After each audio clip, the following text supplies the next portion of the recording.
I knew the moment I stepped on Arrowhead Field that this was the place that I wanted to be for my entire career. And I thought I've reiterated that my career that I've been here and can't wait. Hey everybody, and welcome into The Breakdown. I'm your host as always, Matt McMullen. This is our first episode since schedule release back in May, and this one is for a very special occasion. Actually, it's without a doubt one of the biggest days in the history of the Kansas City Chiefs. Patrick Mahomes, who at just 24 years old has already led the Chiefs to a Super Bowl title, won Super Bowl and league MVP honors, tallied numerous records, and become the face of American sports, is now officially sticking around in Kansas City for the next 12 years. Mahomes and the Chiefs came to an agreement on a contract extension on Monday that adds 10 years on to the 2 years already remaining on his rookie deal, ensuring that the best player in the NFL isn't going anywhere. It's impossible to overstate this. Patrick Mahomes is a Chief until the early 2030s, giving the Chiefs a real shot at fielding not just a championship-caliber squad every year, but the next great dynasty in all of sports. We'll hear from Coach Reid and General Manager Veach in today's episode as they break down how this all came to be from the Chiefs' point of view. But first, let's hear from the man of the hour. Here's Patrick Mahomes on his new contract. Obviously, a very exciting time for me and my family. I want to give thanks to so many people, but always first, I just want to give thanks to God for putting me in this situation. I mean, truly an amazing situation where I'm surrounded by a lot of great people, a lot of great players, a lot of great just human beings who have supported me my entire career so far. And I talked about my family with Brittany, my mom and dad, my support team that has kind of been with me the entire way, and that they still have continued to be with me and treated me the exact same. I just want to thank them.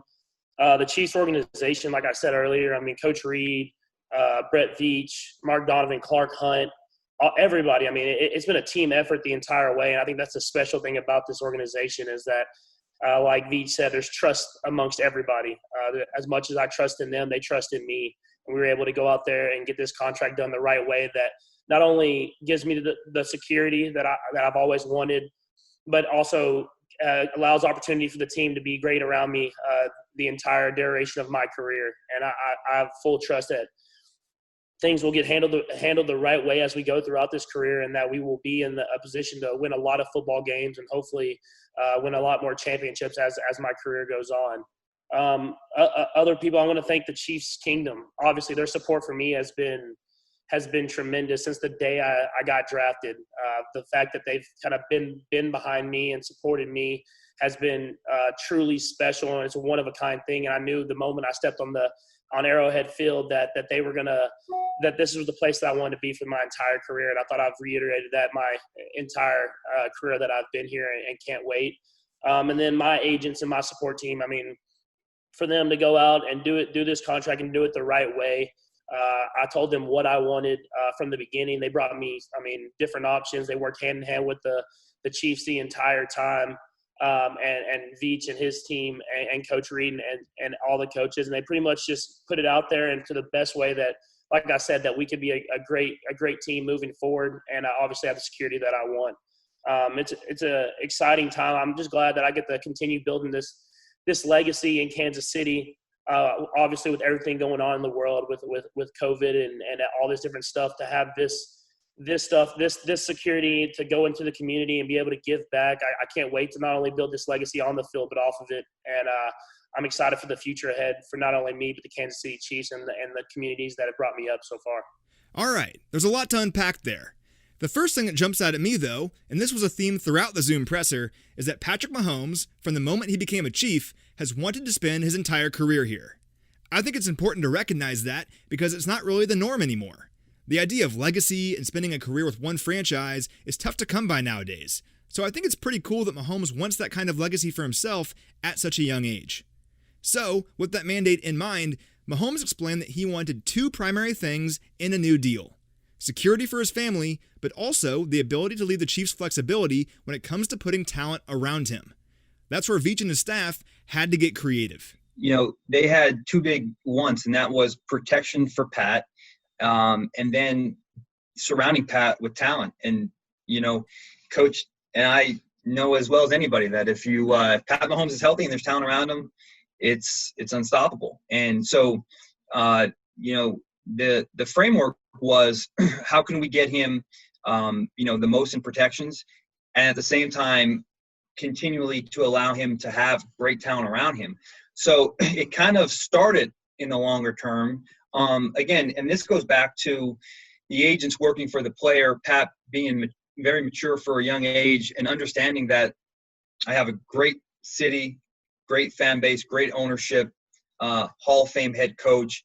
It's going to be hard to beat this. And how can we how could we put Pat in a position where he is the highest paid player in the game, which he is, and on top of that, do so in a format that will continue to allow us to, have talent around him. And so, again, I give credit to their staff of just wanting to do a legacy deal and not just a cash deal. And that's what people have to understand. And saying that, it's easy to say that, but you have to have a special and a unique person like we have in Pat to understand that, hey, listen, I'm going to make more money than I'll ever know what to do with. And I want to see our organization reward other players. And I want to see, myself surrounded with these players like the Badger and Tyreek and all these guys. So, I joke with Chris. I said, it's almost impossible to do the biggest contract in sports history and have a player look, unselfish. But somehow Pat, again, is able to do this in a unique way where he's the highest paid player in the game and will be for a long time, yet does so in a way that allows us to reward his teammates along the way. It's very unique, and I don't think the city should take that for granted. I know they won't.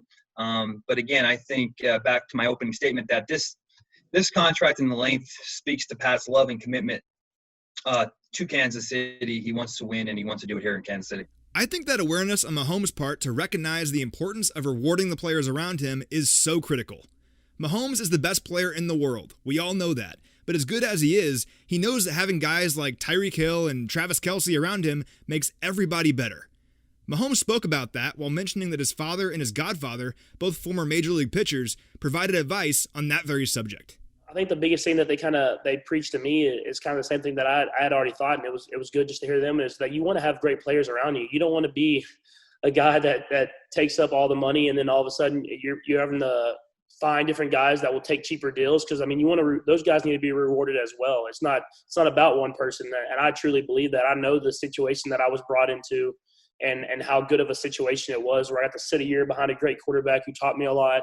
Then I got to play with a lot of great players the moment I stepped on the football field. And so I understand that I have a bigger perspective, I guess you would say, of how to go out there and obviously get the security that I want, but at the same time, reward the guys that have helped me be the person that I am and be the player that I am. And I feel like with the contract and how it was done, I feel like I got both of those things. We're going to be able to reward players and keep a lot of these guys around that have built the culture even before I was here. And at the same time, I have the security that I know that my future generations will be able to have. So it's the combination of all those things, his environment, the guys around him, his coaching, and his own ability that have gotten us to this point. We all know what a great player Patrick Mahomes is. He's a generational talent, and anybody who's watched him even once can see that. But at this point in our show, I just can't help myself, and I'm going to remind you how good this dude is. Patrick Mahomes, with just 36 total games under his belt as a professional, is the fastest player in NFL history to both the 9,000-yard and 75 touchdown marks. He's thrown for 300-plus yards in 18 of those 36 games. Think about that. Before he came to town, Arrowhead Stadium had never hosted an AFC title game. In his 2 years as the starter, we've done it twice. He's just the second player in NFL history to throw 13 or more postseason touchdowns before turning 25, joining Dan Marino. And unlike Marino, who threw 10 picks in that span, Mahomes was picked off just twice. He's the youngest player ever to win both Super Bowl MVP and NFL MVP, and the only player to lead 3 double-digit comebacks in one postseason. I think we can all agree on this, which is honestly crazy considering Mahomes' age, but the guy is on track to be one of the greatest athletes of all time. And the best part, he's a Kansas City Chief. It's the kind of thing that gets a guy like Andy Reid pretty excited. One of the great things about this job is when you look forward to coming to work to deal with the guys, the players, the coaches, and I'm lucky enough to be around good players and coaches, and then this guy here it makes it even better. So we always talk about the great quarterbacks make everybody around them greater. So, and he has a unique ability to do that with his teammates. And the Honey Badger is part of this too. So he was the first guy that texted myself and Brett when the deal got done. We got a text from Tyron, and he just said, "Hey, what a great thing you did." But both those two make our jobs very enjoyable. Being able to come to work and have two great leaders like that, along with the other guys that love to play the game. So listen, if it takes me into my 70s, let's roll it. I'll gun it. I'm ready to go. You can't see it on our podcast, unfortunately, but Reid was sporting a celebratory Tommy Bahama during the Zoom call. The guy's excited, and who wouldn't be? So, switching gears a bit, one thing that I find so interesting about Mahomes is that he squashes the traditional narratives that follow superstars before they even become a thing. Consider this. Think about some of the top young quarterbacks in NFL history, guys like Marino or Peyton Manning. They consistently put up great numbers, but there was always a question of when they win the big one. Mahomes, meanwhile, already did that in his second season as a starter. This contract extension, too, is another example of a narrative that won't ever be there for Mahomes. These kinds of things can loom over a player and a franchise. They can be a talking point and a distraction that takes away from what the team is accomplishing on the field, and they can also provide uncertainty that makes team building difficult. Well, with 10 years tacked on to his current deal, that won't be a thing for Mahomes or the Chiefs. Here's Veach speaking about the certainty this deal provides, which is unique for an NFL deal at 10 years long. These aren't common. So when you have a structure like this, I think one of the things that's beneficial for us is certainty in regards to what we're dealing with every year. When these things don't get worked out and, you're running into the final year of your deal, or, there's tags here and there and things go up and then it becomes contentious. I think we're dealing with a known factor now. We know where we're going to be. We also know that there's potentially a tough time ahead of us, and none of us know exactly where the cap is going to be next year. We've kind of prepared for that to some degree. But again, until you know exactly where it's going to be, you don't have the final numbers. But we're dealing with, known numbers, known figures. It prepares us for the future and allows us to plan and prepare every year. And, like I said, when you have structure and stability, that we believe ultimately is success. And again, this contract, the way it's laid out, it just allows for us to have a definitive working number to work from every year. And within this contract, we can do certain things, to create cap space. But now we're dealing with something that we know as opposed to the unknown, which is never a good scenario for a team to encounter during an offseason. That's huge. How many times have you sat around with your friends talking about Chiefs moves until somebody inevitably brought up Mahomes' looming contract? That mystery is more difficult to work around than the actual figures, big as they may be, and now the Chiefs know what they have for the next decade of team building. It's truly a win-win for both sides, which doesn't always happen. The Chiefs have the best player in the world locked up for the next 12 seasons and the financial certainty of what he'll be getting paid. And for Mahomes, he gets to focus on continuing what's already been a frankly unprecedented career.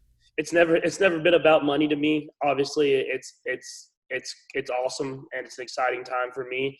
But at the same time, I've always just been about being the best person, the best player that I can be every single day. And this is another step, I believe, another step in the journey that's just beginning. And I'm just excited that we have this done, and I have that security where I can go out there and be the same player that I was, and that same person that I was the day I stepped in this league. I'll close with this. Mahomes put out a video on his Twitter shortly following the news that speaks directly to Chiefs Kingdom. It talks about how the Kingdom believed in him from day one, stuck with him through adversity, and made a critical difference in the team's success along the way. All things he reiterated in the Zoom presser.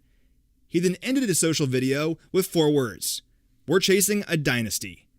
As a lifelong Chiefs fan, all I ever wanted was to watch this team hoist the Lombardi Trophy. This past season was truly a dream come true for that reason. But now with a guy like Mahomes in the fold for the next decade, we have an opportunity to witness something that none of us could have ever imagined even a few years ago. So buckle up, Chiefs Kingdom. I have a feeling it's going to be a big 12 years. That's all I have today, everybody. Please stay healthy and safe out there. And until next time, this is Matt McMullen, signing off.